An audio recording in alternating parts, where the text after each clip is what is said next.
కేవలం 7,999K up to 10 kgs వరకు బరువు తగ్గి అధిక బరువు నుంచి వచ్చే ప్రధాన సమస్యలను దూరం చేసుకోండి. జననాయకన్ తెలుగు ప్రేక్షకులకు అస్సలు నచ్చలేదు. తెలుగులో ఫ్లాప్ అయినా తంబీలు హిట్ చేస్తారు అనుకుంటే వాళ్ళు కూడా అక్కడ రిజెక్ట్ చేశారు. Vijay cinema career ending flop తో ముగిసినట్టేనా? చూద్దాం. జననాయకన్ ప్రీ బుకింగ్స్ ఓపెనింగ్స్ చూసి రికార్డులు కొల్లగొడుతుందని ఫ్యాన్స్ ఊహించుకున్నారు. కానీ రిలీజ్ తర్వాత కలెక్షన్స్ చూస్తుంటే అసలు బ్రేక్ ఈవెన్ అవుతుందా అన్న డౌట్ వచ్చింది. కలెక్షన్స్ పెంచడానికి సీన్స్ యాడ్ చేసినా గట్టెక్కేట్టు కనిపించడం లేదు. జననాయకన్ తెలుగులో హిట్ అయిన భగవంత్ కేసరికి రీమేక్ గా రూపొందింది. కథలో సోల్ ను తీసుకోకుండా విజయ్ పొలిటికల్ ఎంట్రీకి ఉపయోగపడేలా సీన్స్ ను మార్చేశారు. ఒరిజినల్ వర్షన్ ను డిటో తీసినా ఎమోషనల్ గా ఆకట్టుకునేది. బాలయ్యను చూసిన తెలుగు ప్రేక్షకులు ఆ రోల్లో విజయ్ను చూడలేకపోయారు.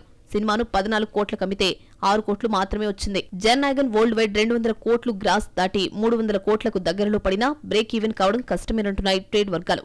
సినిమాను 203 కోట్లకు అమ్మగా ఇప్పటి వరకు 135 కోట్ల షేర్ మాత్రమే వచ్చింది. పెట్టుబడిలో 67% మాత్రమే రికవర్ అయింది. డిస్ట్రిబ్యూటర్స్ కు 25 నుండి 30% నష్టాలు తప్పెట్టు కనిపించడం లేదు. విజయ్ చివరి సినిమా ఎలాగైనా హిట్ అనిపించేలా మేకర్స్ ట్రై చేసినా కష్టమేనట. సినిమా ఇప్పటికే 3 గంటల 2 నిమిషాలు రావడంతో కొన్ని సీన్స్ కట్ చేశారు. రిలీజ్ తర్వాత 10 నిమిషాలు కలిపినా ఫలితం దక్కలేదు. విజయ్ సినిమాలు తెలుగులో ఫ్లాప్ అయినా తమిళంలో బ్రేక్ ఈవెన్ అయ్యేవి. గోట్ విషయంలో ఇలాగే జరిగిన జననాయకన్ మాత్రం అన్ని చోట్ల నిరాశనే మిగిల్చింది.